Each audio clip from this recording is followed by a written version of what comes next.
সোয়া লক্ষ সাহাবা কারোর কবরে ওরস আছে, তাহলে বোঝা গেছে সিদ্দিকদের রাস্তা কিনা, ওরসের রাস্তা না। মন রাগ করে ফেলছেন মনে হয়। নবীরা কাকে কাকে সেজদা দিছে জোরে বলেন? একমাত্র কাকে? তাহলে আল্লাহ ছাড়া যদি অন্য কাউকে সেজদা দেয় এটা কি নবীদের রাস্তা হবে?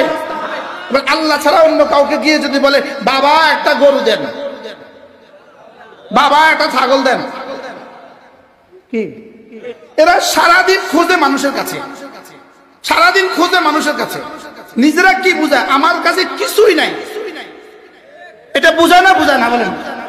আচ্ছা আপনি একটা ভিক্ষুক মহিলা আছে আপনার ঘরে, মা 4টা চাল দেন, আপনি তারে গিয়া বলেন আমার $500 দাও, জোরে বলেন মহিলা কি বলবে? পাগল। কত নম্বরের পাগল আপনি? আমি আপনার কাছে চাল খুঁজতেছি, আধা পোয়া চাল খুঁজতেছি, আপনি আমার কাছে $500 খোঁজেন, পাগল। এখন আজকে সারা বাংলাদেশের মাজার পাড়া ঘুরি ঘুরি গরু খুঁজে আর ছাগল খুঁজে, আপনি তার কাছে গিয়া মাইয়া ছেলে খুঁজেন।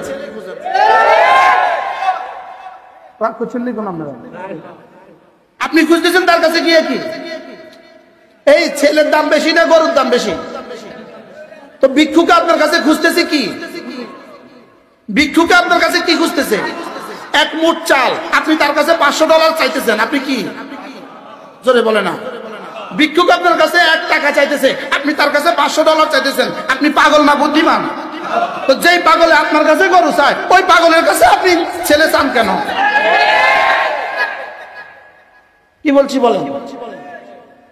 রাগ করছেন নি কেউ?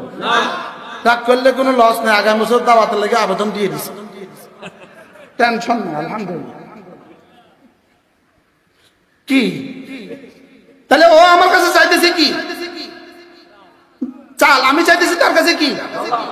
$। এবার এই মাজারওয়ালা আমার কাছে চাইতেছে কি? গরু। কি চাইতেছে? আর কি? ছাগল। আর কি? চালের বস্তা। কি চাইতেছে? আমি তার কাছে চাইতেছি বাবা আমাকে একটা ছেলে দাও, বাবা আমাকে একটা মেয়ে দাও, বাবা আমার ছেলের বউর ব্যবস্থা করে দাও, আমার মেয়ের বিয়ের ব্যবস্থা করে দাও, আমার মেয়েটার সুখের ব্যবস্থা করে দাও। কুকুর বাচ্চা করতেছে পাগল। কি এটা কত নম্বরের পাগল? তাহলে এরা কি সিরাতুল মুস্তাকিমের উপরে আছে? কি ভাই রাগ করতেছেন কেউ? তাহলে সিরাতুল মুস্তাকিম নবীদের রাস্তা, নবীরা গায়রুল্লাহকে সেজদা দেন নাই।